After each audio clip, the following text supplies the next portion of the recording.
Radio Télépixel d'un peu partout, peu importe là où vous nous recevez. Je vous souhaite la bienvenue à notre livraison pour cette fin de semaine qui est notre émission Facilité. Facilité, c'est une émission où l'on vous parle de technologie numérique, où l'on vous parle de solutions numériques. Et cette fin de semaine aussi, c'est la même chose qui se poursuit. On va vous parler TI, on va vous parler comment est-ce que ça se passe dans ce secteur, comment ça se passe dans l'univers des TI. Et comme je vous l'ai toujours dit, notre auditoire cible, c'est les étudiants en cégep à l'université qui étudient en TI et qui veulent savoir comment ça se passe sur le marché et qui veulent avoir beaucoup plus d'informations sur la façon de s'orienter dans les jours à venir, dans les mois à venir, lorsqu'ils vont être prêts à aller sur le marché du travail. Et l'on va chercher des professionnels, des jeunes professionnels, des gens ayant une expérience sur le marché du travail dans l'industrie des TI pour venir partager avec vous leur expérience, comment est-ce que ça a été pour eux leur intégration sur le marché, passant de l'étape étudiant à l'étape professionnelle, justement, comment le processus se fait et comment est-ce qu'ils ont fait pour choisir un domaine spécifique dans l'industrie des TI. Mesdames et messieurs, cette fin de semaine, nous avons un invité spécial. C'est quelqu'un qui évolue depuis une dizaine d'années dans le secteur des TI, des technologies numériques. Et c'est quelqu'un qui vit, ou du moins qui évolue dans le sud de la Floride. C'est quelqu'un qui a une expérience avec AUF, l'Agence universitaire de France, mais pour les besoins de l'entrevue, on ne va pas parler de ça, on va plutôt se concentrer sur les technologies numériques. Donc, il travaille dans le milieu estudiantin, donc il côtoie les étudiants au jour le jour, il connaît leur façon de penser, il connaît leur approche par rapport au TI. Donc, voilà pourquoi nous sommes très heureux de l'avoir comme invité aujourd'hui. Je ne veux pas dire ce matin ou ce soir, je ne sais pas quand est-ce que vous allez nous écouter. Donc, ça va faire un énorme plaisir pour nous de le recevoir, de discuter avec lui, de dialoguer et de partager son expérience. Son nom, c'est Lucien Chéry. Lucien Chéry, c'est un plaisir immense et énorme de vous recevoir sur le plateau de Radio Télépixel à l'émission Facilité pour nous parler de votre expérience en tant qu'expert des TI et surtout quelqu'un qui évolue dans le milieu estudiantin. Chéry, comment ça va? Salut Calvaire, salut tout le monde, ça va très bien et je suis très content de vous rejoindre ce matin sur cette plateforme. Excellent. Chéry Lucien, j'ai dit que vous évoluez dans le milieu estudiantin, dans le sud de la Floride depuis un peu plus d'une dizaine d'années. Présentez-nous qui est Lucien Chéry, votre profil TI. Eh bien, Calvaire, comme vous savez déjà, j'ai étudié en Haïti et j'ai commencé ma carrière, ça fait beaucoup d'années de cela. Et j'ai commencé à travailler dans la zone métropolitaine en tant que consultant junior. Et j'ai eu l'opportunité de travailler pour l'Agence universitaire de la francophonie comme technicien en réseautique. Et j'ai eu aussi l'opportunité d'être un formateur et un co-formateur de la formation des gens. J'ai eu également l'opportunité de travailler pour d'autres organisations à Port-au-Prince et j'ai été aussi un professeur ou formateur à l'École nationale d'administration financière pour 2 ans. Maintenant, j'ai laissé Haïti, ça fait déjà 10 années. J'évolue dans la Floride, comme vous le savez déjà, je suis à Floride. Je travaille toujours dans le domaine de l'information de la technologie.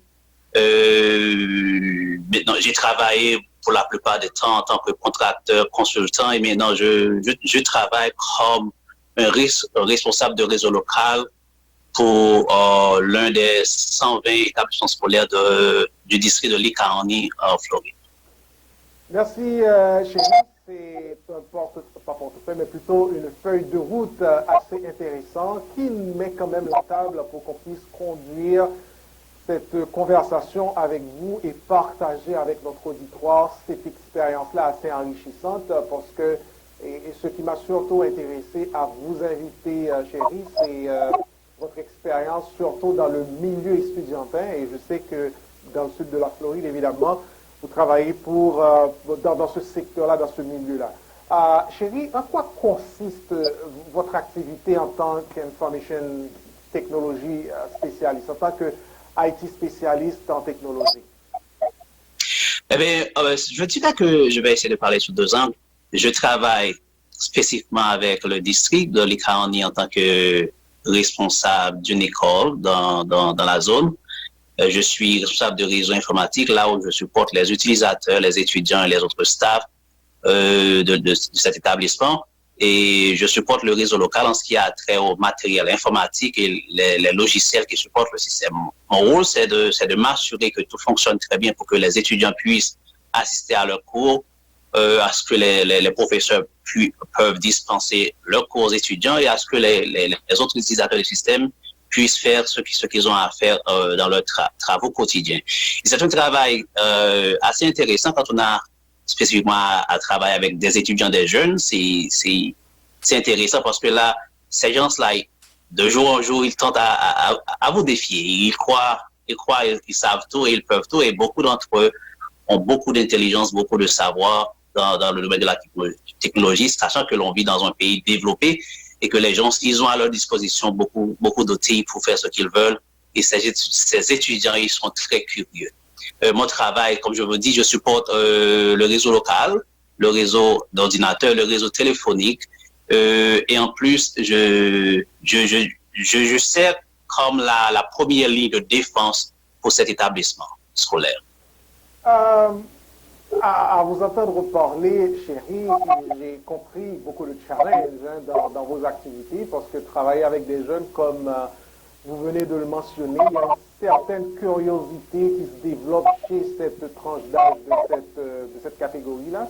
Ils sont vraiment curieux de savoir, curieux d'apprendre et surtout qu'ils ont à leur portée cette technologie-là, des technologies assez... qui leur permettent de réaliser pas mal de leurs activités quotidiennes. Il y en a qui l'utilisent à bon escient, il y en a qui font une mauvaise utilisation aussi, mais on ne va pas rentrer dedans. Alors, ma question pour vous, chérie, c'est de savoir de votre expérience, vous qui côtoyez ces jeunes étudiants-là, comment est-ce que vous voyez leur approche par rapport aux technologies de l'information? C'est quoi leur passion? Comment est-ce que vous voyez leur passion pour l'industrie des TI? Je pense que, comme je vous l'ai dit déjà, c'est des jeunes étudiants, ils sont passionnés, ils veulent apprendre, ils veulent contourner le système informatique à tout prix.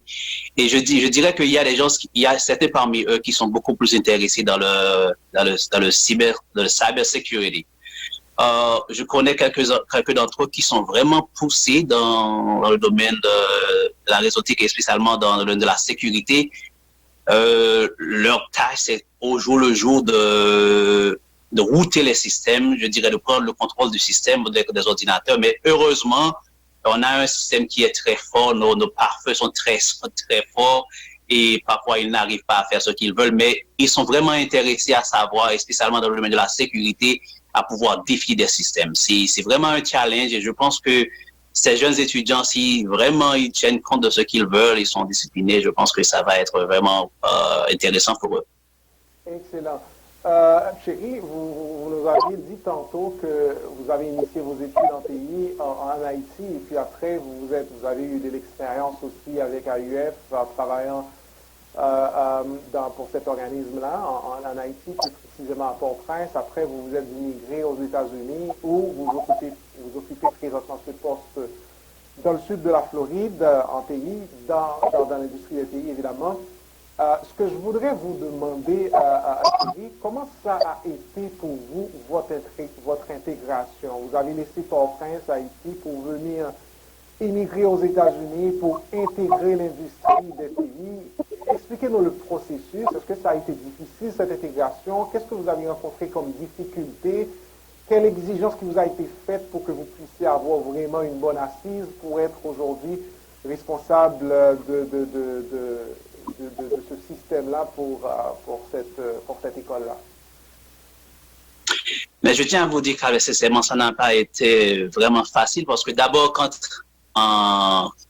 on est immigrant, on vient aux États-Unis, puis à l'âge des trentaines, c'est un petit peu difficile. Pour moi, ça n'a pas été trop facile parce que la première chose, c'est de franchir la barrière linguistique. Ça a été un vrai défi pour moi parce que je croyais dans ma tête que je savais parler l'anglais, mais malheureusement, ça n'a pas été le cas. mais j'ai dû quand même savoir que j'ai eu des vides à combler. Je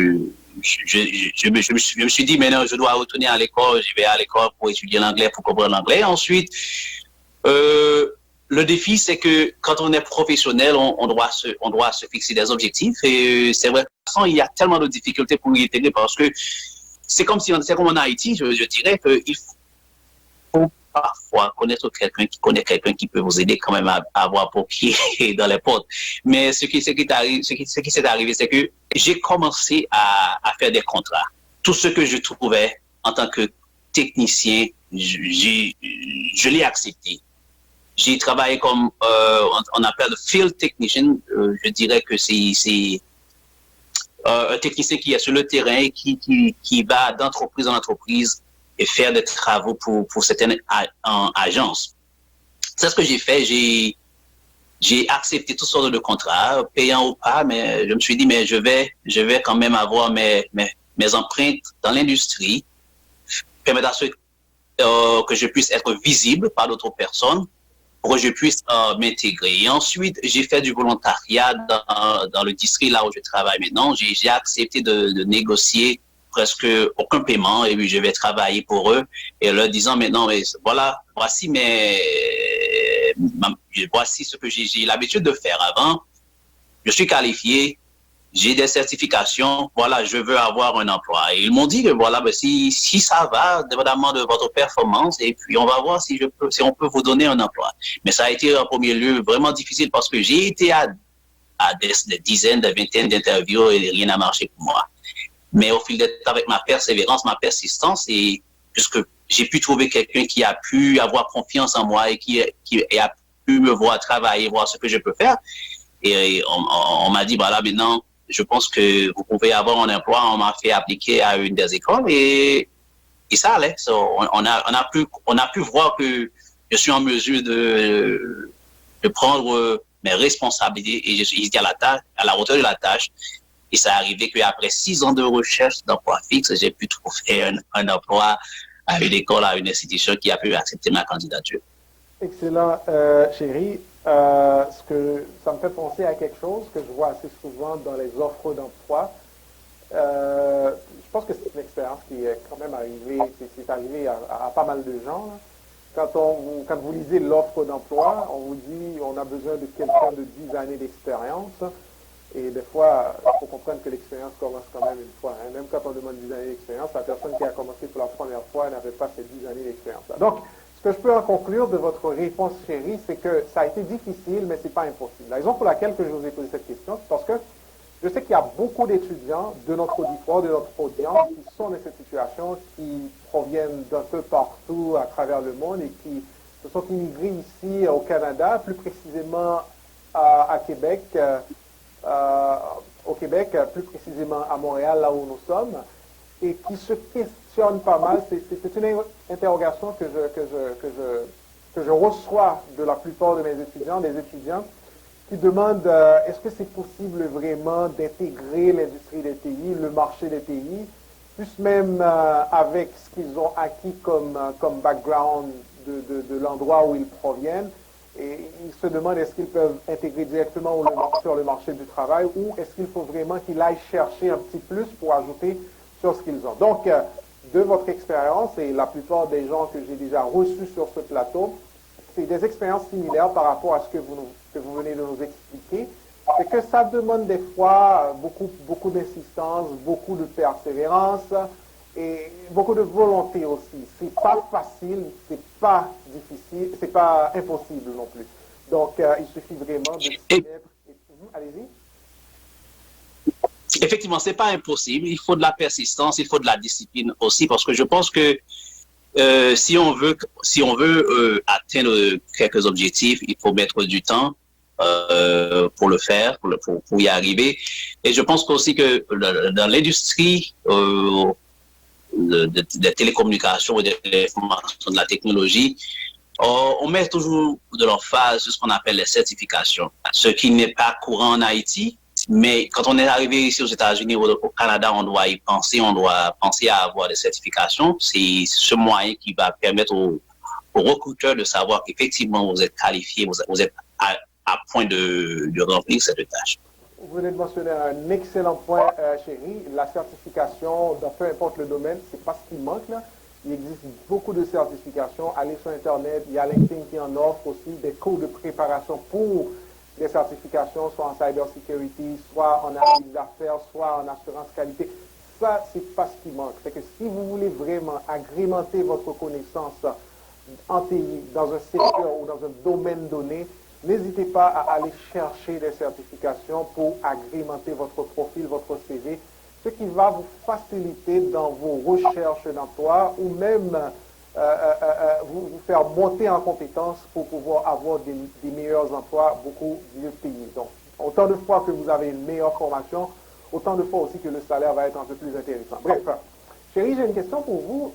C'est de vous demander, je sais que vous avez eu beaucoup d'expérience depuis que vous êtes immigré aux États-Unis, mais dans votre poste actuel, là, présentement, racontez-nous une de vos meilleures expériences dont vous vous sentez extrêmement fier d'avoir réalisé cette activité-là. L'une de vos meilleures expériences dans votre poste actuel, chérie.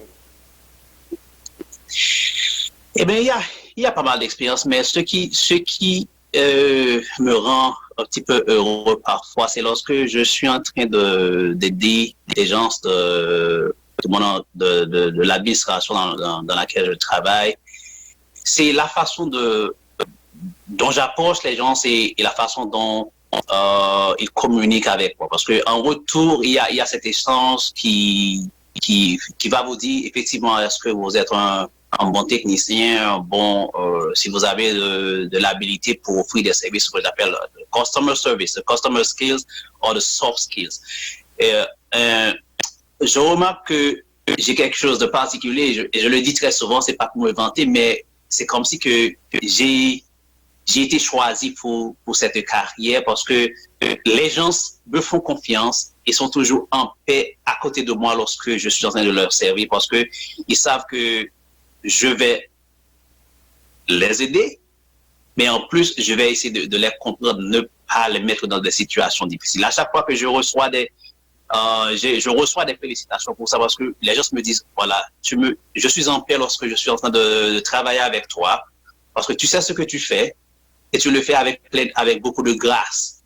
Et ça, c'est une expérience que je fais presque chaque jour dans ma carrière et je comprends tout simplement que pour que quelqu'un puisse réussir en tant qu'un ingénieur ou un technicien dans le domaine, dans quel que soit le domaine, il vous faut ce qu'on appelle en anglais de soft skill. Je sais que vous comprenez ce que je vous dis. Vous devez avoir cette habilité de travailler avec des gens et de les aider pour que votre travail puisse être facile, je dirais, puisse être vraiment apprécié.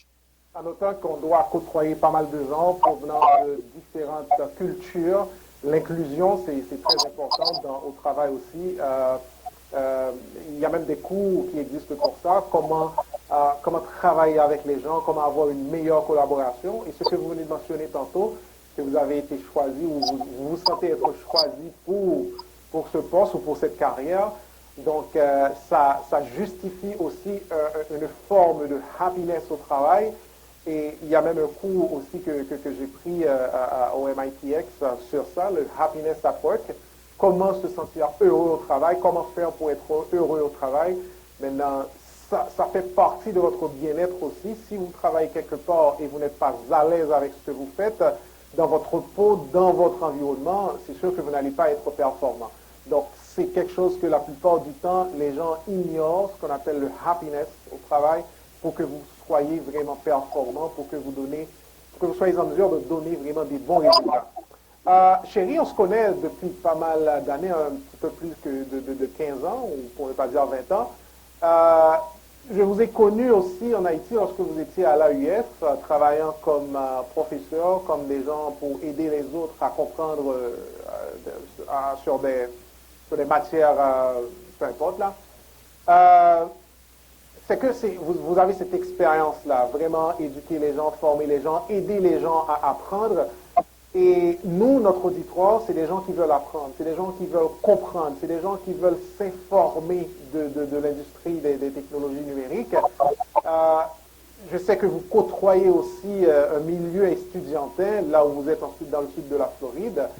C'est quel conseil que vous donneriez à mon auditoire, les étudiants qui sont en TI, les gens qui veulent comprendre, savoir, apprendre, connaître beaucoup plus de choses qu'ils en connaissent déjà sur les TI? C'est quel conseil que vous leur donneriez pour qu'ils puissent connaître le succès dans leurs études en TI? À mon humble avis, je dirais qu'il faut beaucoup de persistance, il faut beaucoup de discipline. Et l'une des choses que je pratique dans mon apprentissage personnel, c'est que j'essaie d'ignorer ce que je savais avant pour que je puisse apprendre quelque chose de nouveau. C'est ce que je dirais aux gens. Il faut avoir de l'humilité dans ce domaine, parce que c'est un domaine qui est très vaste. Il faut bien des fois ignorer ce que vous avez appris avant et pour que vous puissiez apprendre de nouvelles connaissances.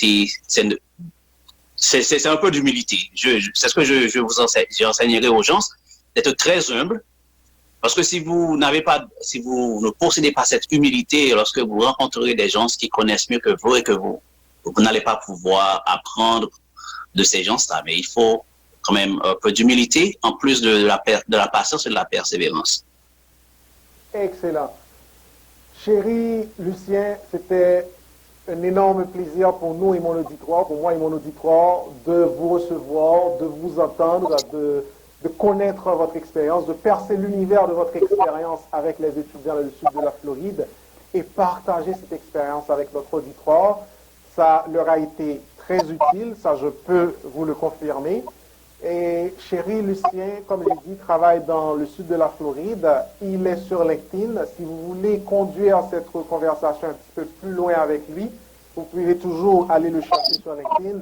Il se fera un plaisir de continuer à dialoguer avec vous, expliquer son expérience, vous expliquer comment ça a été son intégration sur le marché du travail dans l'industrie des TI aux États-Unis, si vous êtes intéressé ou si vous êtes appelé à travailler dans un avenir prochain ou lointain aux États-Unis dans ce secteur-là. Mesdames et messieurs, c'est un plaisir pour moi de vous présenter cette émission qu'on appelle Facilité. C'est un rendez-vous hebdomadaire que l'on a avec vous pour vous parler de technologie numérique, ce qui se fait, ce qui se passe dans ce secteur et aller chercher des ressources qui évoluent dans ce secteur et partager leur expérience avec vous. L'émission, c'est Facilité. Mon nom, c'est Clément Calvaire. Il y a deux façons de nous joindre. D'abord par téléphone, c'est le 514-799-6087 et par courriel, c'est clément.calvaire@clémentcalvaire.com, comme c'est indiqué sur votre petit écran. Le rendez-vous est pris pour la semaine prochaine et vous nous suivez grâce à la plateforme de Radio Télépixel. On est sur Facebook, on est sur YouTube, on est presque sur toutes les plateformes. Allez liker nos pages pour que vous soyez informés à chaque fois qu'on va mettre en ligne une nouvelle livraison qui va parler technologie numérique, qui va parler de solutions numériques, qui va parler d'approches technologiques pour résoudre nos problèmes actuels. Je remercie notre metteur en ondes, Tony. C'est lui qui est toujours là avec nous pour nous supporter dans la préparation de cette émission du point de vue technique. Excellent travail, Tony. Mesdames et messieurs, merci de votre écoute. On se donne rendez-vous la semaine prochaine pour une prochaine livraison.